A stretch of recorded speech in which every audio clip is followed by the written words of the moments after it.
estos manes que habrá. ¿Habrá huevadas o no? No, eso son zanahorias. Ya depende de uno. Claro. Puta, pero con estos aquí.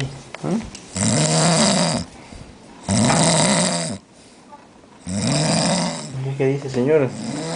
Viva Quito. Viva Quito, hijo de puta.